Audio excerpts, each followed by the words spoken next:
Hey guys, and welcome to my third reaction on YouTube.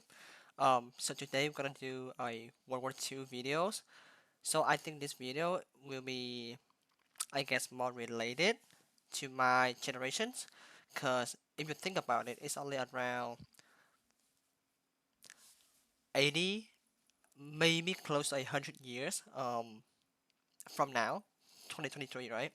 And a lot of the from what I see and what I know, um, I love a lot of World War II creations were a foundation for today weaponry, as well as the inventions that we use today. A lot of them are coming from the World War II era, um, and when I say it's more related to my generation, like if we look close into it, my parents was born in the middle towards the end of the Cold War, um, and my grandparents were born in the early to middle of the Cold War. So when I was born, like 11 years prior, that is when the Soviet Union's collapsed. So if we take that time and subtract it, World War II will be closer to my generation than World War One. Um, so let's see what oversimplified got for us. This video was made possible by Skillshare. Churchill was a man with many talents. He was an artist, a butterfly enthusiast, and he had an unpublished manuscript about aliens. Clearly, he was a man with an insatiable thirst for knowledge. Maybe he could have loaded up his computer and logged onto Skillshare, an online learning community with more than 19,000 classes in design, business, technology, and more. Oh, I actually take art class in here, by the way. Perhaps he was considering a side career in fashion, but didn't know where to start. On Skillshare, he would find courses in fashion design and garment construction. Or if he wanted to learn app design, improve his photography, or just how to make a really good quesadilla, he would have found courses for all of these and more on Skillshare. Skillshare gives you access to high-quality classes taught by genuine experts working in their field. I work heavily with animation, and I was genuinely blown away by the number of Let's really keep useful it for courses. now. 2 months of Skillshare for just 99 So to cents. check them out Be if sure you to try guys it out want. using the link in the description and learn something new today. Now, without further ado, it's 1902. A young man by the name of Benito Mussolini moves from Italy to Switzerland to avoid military service. He gets big into socialism, working for trade unions, writing for socialist newspapers, advocating a violent overthrow of European monarchies, the whole shebang. This gets him in a bit of trouble with the Swiss police, so he gets arrested, sent back to Italy, set free, returns to Switzerland, is arrested again, goes back to Italy again, completes his military service after previously avoiding it, and then after a brief stint as an elementary school teacher, he finally returns to work as an avid socialist. His speeches and journalistic abilities made him famous among Italian socialists. He was anti-war, so when Italy colonized Libya in 1910, he rioted and got arrested. Then World War I came along, and once again he protested Italy's involvement. But then he thought, wait a minute, this war could bring about the social climate needed to overthrow European monarchies and bring about the socialist revolution everywhere. And suddenly he was pro-war. But his fellow socialists didn't like his new pro-war stance, so they kicked him out of the party. So then he said, you know what? I'm done with socialism. We need something new, not based on class divisions tearing us apart, but based on unity through nationality. We'll conquer the Mediterranean and reunite all Italian peoples just like the days of the Roman Empire. I'll call it fascismo, and it will guide the Italian nation to Fascismo. greatness. Okay. That's all well and good, Mr. Mussolini, but what kind of haircut am I giving you? Let's go with bold.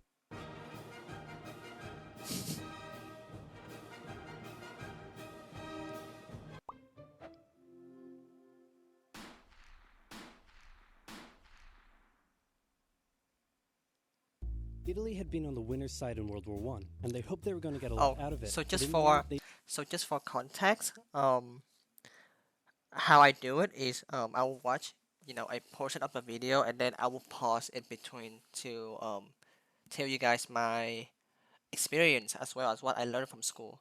So yeah. they only got a little, and they felt cheated. On top of that, a bad economy and weak governments meant that the Italian people were a little unhappy. So when Mussolini came along and said that he could fix everything, his fascist movement gained a lot of support. In 1922, he went to the king and said, make me prime minister or I'll make me prime minister. And the king said, you and what army? This army. Fair enough. Then he went about establishing a dictatorship with himself at its center. Europe had its first fascist dictator. Next up, Germany. Germany had been on the loser's side, and they got absolutely wrecked by the Treaty of Versailles. They lost territory, had to demilitarize the Rhineland, had to reduce their army to just 100,000 men, couldn't have an air force, had to pay the Allies a huge amount of money that it didn't have, and a new rule was established that every Englishman withheld the right to walk into the center of Berlin, pick out any German they wanted, and spank the hell out of them. I made that last one up, but it helps you understand how all of this felt to Germans. On top of that, a bad economy I and weak think government. I think that the Treaty of Versailles was a little bit harsh. Like the military is somewhat a force that you will protect your country using that force, right? But just limit that number down to just around 100,000. That is nothing. That is even less than the police force right now in America. Meant that when a small angry man with a silly mustache came along and said that he could fix everything, the German people loved it. Hitler had been a soldier during World War I, and he was crazy patriotic, and nobody was madder than him about Germany's humiliation. He helped start a new political party, and in 1923 attempted a march on Munich with his boys. And then he got arrested. But his Wait, popularity why? grew and grew. Wait, and hold in up, hold up. Why does he? Where is it? Never mind. And then he got arrested. But his popularity grew and grew, and in 1933, the president made him chancellor. He believed he was Germany's great destined savior, and he went full megalomaniac, establishing a dictatorship with himself at its center. Europe had fascist dictator number 2. Hitler and Mussolini had a lot of the same ideas, but more importantly, they had the same. Okay, just for some info, I did not okay I did not study about Hitler in particular, but I did read some of his achievement lifetime. And without the dictatorship and the war part, he was actually a very very very good politician. He single-handedly bring Germany economic up, and it was fascinating how he can do that. Um, in my opinion, if he did not turn out to be a dictator, if he just, you know, keep working for the people, I think Germany can be a number one superpower now. Just saying. Same enemies, and they started to get along. Anyone else want to be friends? Franco? No? You good? I do. Who's that? It's Japan, and they've taken over northern China. Let's Excuse rewind me. a bit. Japan had isolated itself from the rest of the world for over 200 years until the Americans showed up and said, you're going to trade with us and you're going to like it. Then the Western powers imposed a bunch of unequal treaties, meaning Japan's economy was bust. They also had no natural resources, so they decided to go get some. They went to war with China to gain a sphere of influence over Korea, and they took a bunch of China's stuff. But then the West said, hey, cut that out. And since Japan couldn't take on the West, they said, okay, I guess we'll just go home. Wait a minute, what are you doing? Taking advantage of a weakened China and setting up spheres of influence. But I was the one who weakened them. We know. And you guys didn't let me have anything. We know. That seems unfair. We don't think so. Okay, see ya. So Japan thought, screw this, and went to war with Russia, and stunned everyone by actually winning. Then they fully annexed Korea, but they didn't stop there. Um, that right there is very crucial. Um, if you guys study about the Russian Civil War, um, this is one of the last straw that makes the armies um, refuse to support the Tsar because like just think about it for a second. You are one of the superpower in the world at this time, right? And you got kicked in the ass by a puny country. The people will not support the Russian government for this, and the concept is really long, but yeah. In World War I, they took Germany's colonies and islands in Asia, and then in an incident that was maybe staged by the Japanese army, a bomb blew up a Japanese train in Manchuria, giving them an excuse to launch an invasion and take over.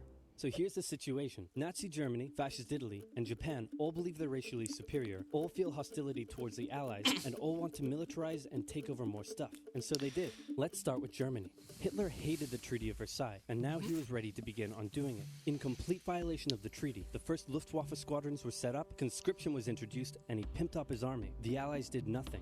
Then Hitler sent his army back into the demilitarized Rhineland, giving orders to immediately retreat if the Allies showed up. The Allies did nothing. With his military re-strengthened, he could now move on to step 2. He wanted to rapidly increase the Aryan population, and to do so, he needed Lebensraum, or in other words, he would have to take over the world. But for now, a good portion of Europe would do, and he began eyeing up his neighbors. The Allies finally started to get worried, so they implemented a fairly useless diplomatic strategy called appeasement, and it went a little something like this. Hitler would say, "I want that thing," and the Allies would say, "You can't have that thing." "Okay, you can have that thing, but no more." "I want that thing." And repeat. In 1938, Hitler's army marched into Austria and just took it, with no resistance. Boom, this is Germany now. Next, he demanded to be given the Sudetenland, an area of Czechoslovakia with many ethnic Germans. The Allies held a meeting with Hitler in Munich and said, "Look, we're going to give you what— Hang on, this meeting is about my territory. Shouldn't I come to the meeting too?" "Anyway, we're going to give you what you want." "Really?" "Yeah." "Just like that?" "Yep." "What's the catch?" "Just sign this piece of paper promising you won't invade the rest of Czechoslovakia." "Okay." Then Chamberlain returned home victorious, waving his signed piece of paper in the air, declaring crisis to be averted and the continuation of world peace, and we built a statue of Chamberlain in his honor, and every day on the 30th of September we celebrate Chamberlain Day. Hitler's invading the rest of Czechoslovakia. What? He's invading the rest of Czechoslovakia. Oh. You lied to me. What do you expect? I'm Hitler. Not to be outdone, Mussolini also wanted to get in on the action. He thought to himself, isn't there a not yet colonized nation somewhere which is so underdeveloped that the people would be defending themselves against our tanks with literal bows and arrows and wooden spears? Oh, there is? Fantastic. And so he took it. Italy also wanted to control the entrance to the Adriatic Sea, so they occupied Albania. Then, in another incident which was maybe staged by the Japanese, gunfire was exchanged by Japanese and Chinese troops at the Marco Polo Bridge, and the Japanese launched yet another invasion against China. They swept through Beijing and Shanghai, and then advanced through the Yangtze Valley to China's then capital, Nanking. It was here that saw the worst of Japan's shocking atrocities committed against the Chinese people. Back in Europe, They call it the rape of Nanking. I did saw some picture online, and it was horrible. So, like, if you into that cruel stuff, I guess, take a look at the picture, and yeah. Germany and Italy made their relationship status official by signing the Pact of Steel. Then, Hitler turned his eyes towards Poland and the hated Polish corridor, splitting Germany in two. At this point, the Allies really had to put their foot down, and they warned him that an invasion of Poland would mean war. Hitler had planned to continue his advance eastward, but he didn't want to end up fighting a war on two fronts. So for now, he made an alliance with Stalin, saying, "How about we both invade Poland and split it between the two of us, and I definitely won't not refrain from not betraying you sometime in the future." Sounds good. This new alliance stunned the West. On the 1st of September 1939, German troops entered Poland, and Britain and France declared war on Germany. To be honest, they gave Hitler way too much time to prepare. Um, I know that they are afraid of a second World War will happen, but instead of stopping it when it was still in its grip, they decided to give Hitler enough time to build up his army, build up his economy, and finally build up the trust of his people. So to stop this big giant army, it's gonna be way too hard for these two, especially France, who is still in her victory dream from World War One. So The Poles fought hard, but they were no match for the two giants crashing down on them from either side. Then came a period known as the Phony War, where everyone just sort of sat around not doing much. The French had launched a small invasion into the Saarland, but they maintained mostly defensive positions, and after a while decided to just turn around and yeah, call it a day. they give Hitler Speaking way of too France, much the time French were for still him to super proud prepare. of their victory in World War I, and they hadn't really moved on from it. They still used horses, they dispatched messages by motorbike instead of using radio, orders from the commander-in-chief were usually pretty vague, and the troops were rarely inspected. They built a line of defenses along their German border, but didn't bother extending it all the way to the Channel, and they wouldn't launch artillery strikes against Germany out of fear of being retaliated against. In a war, they didn't want to attack the enemy. And at first the UK wasn't much better. Chamberlain still naively hoped that the war could be ended diplomatically. Instead of bombing raids, the RAF dropped propaganda leaflets over German cities, which one air marshal said likely did nothing but provide the continent with toilet paper for the duration of the war. They also only sent 200,000 men to France, while the French had mobilized millions. Both Britain and France wanted to avoid a repeat of the First World War, and so they wanted to keep the war as far from home as possible. So they turned their eyes north, towards Norway. Neutral Sweden was exporting iron ore to Germany through neutral Norway, so the Allies asked them if they could please stop exporting iron ore to Germany, but this request was refused. Then, the Soviet Union attacked Finland, so the Allies said, how about we land troops in Norway and move them across Sweden to go help out your good pal Finland, and along the way maybe take control of all your armfields. But Norway and Sweden still said no. So the UK mined the waters around Norway to force any transport ships into international waters, and they also attacked a German tanker they found in the area. Hitler realized what the Allies were up to, and he quickly moved to secure his supply of iron ore. He launched an invasion through Denmark into Norway. The Allies rushed to land troops at key ports along the coast, but Germany had taken control of Norway's airfield, and their air superiority decided the fight.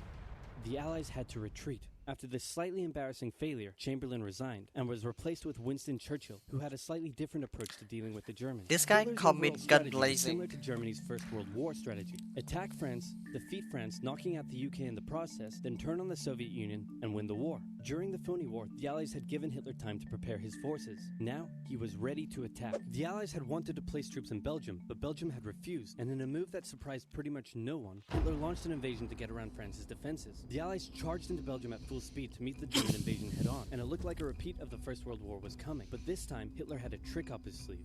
Blitzkrieg. As the Germans advanced, they sent thousands of refugees westward, slowing down the Allies. Then, to the south, the French had left the Ardennes, an area full of hills and forests, pretty underdefended because they thought it was naturally impenetrable. Well, the Germans were about to penetrate it with everything they had. They smashed 50 Wehrmacht divisions through and encircled the Allied armies at lightning speed. The best of the Allied forces were now trapped. The Germans squeezed in from all sides, taking out France's best armies and nearly wiping out the British too. But they managed to make a desperate last-minute escape Okay, at Dunkirk. so Blitzkrieg. So in this video, I know they talk a little bit about it, but they refer to by sending the refugees and to slow down the allies and whatnot. But what I learned from school, Blitzkrieg is a use of everything and just swarming the enemies with the incredible force at incredible speed, and left no room for your enemy to react. So from what I learned is that is when the tank played a major role. Instead of a tank being a defensive weapon, now the Germans use their tanks as a offensive weapon where they will send them head on and to clear out the path, and then the army will go behind the tank, followed by the tank. And while the tank is just rampage in the front, that is where the airfield, the air force, will join in and creating chaos around the battlefield. And it's all happened very fast and left no room for your opponent to react to it. So that is what I learned from Blitzkrieg at school. But I may be wrong, so fix me. With British civilian ships even making the perilous journey to bring their young men home. With most of the French forces depleted, the Germans breezed through, taking Paris, and France fell. What the Germans couldn't do in World War I, Hitler had done just like Oh. that.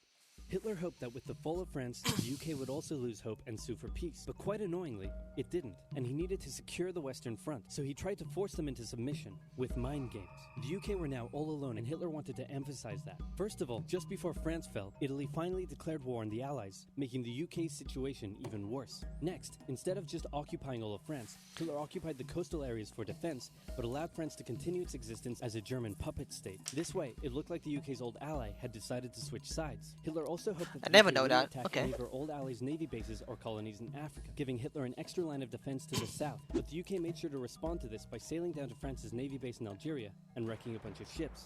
So have at it. Hitler then began laying down plans for an invasion of Great Britain before German troops could land on British soil. He would first need air and naval superiority across the Channel. Waves of German bombers came, while the completely outnumbered RAF worked bravely around the clock in an attempt to quell the German attacks. At first, the Luftwaffe targeted British ports and coastal facilities. Then it attacked RAF bases, crippling the RAF's ability to defend the nation. And it looked like Hitler's Great British Invasion was coming. But then, Churchill ordered a small, pretty insignificant bombing raid over Berlin. It didn't do much damage, but Hitler was furious, and he immediately ordered the Luftwaffe. Wait, how did he spell that? Wait, hold on. What was it? Targeted British ports and coastal facilities. Then it attacked RAF bases, crippling the RAF's ability to defend the nation. And it looked like Hitler's Great British Invasion was coming. But then, Churchill ordered a small, pretty insignificant bombing raid over Berlin. It didn't do much damage, but Hitler was furious. Furious. and he immediately ordered the Luftwaffe to refocus its attacks on civilian targets in London. Children were sent off to the countryside away from their parents to avoid danger, and frequent trips to air raid shelters became a daily occurrence. But British morale held firm. Smiling, knitting, lounging casually, these people have balls of steel. This refocusing on London also gave the RAF breathing space to reorganize, so Hitler kind of shot himself in the foot there. Just the foot for now. Finally, the Luftwaffe sent one massive all-out attack on London, and the RAF successfully repelled, destroying many of the German aircraft and placing air superiority firmly in British hands. Hitler's invasion had to be postponed, but the bombing of British cities continued for some time.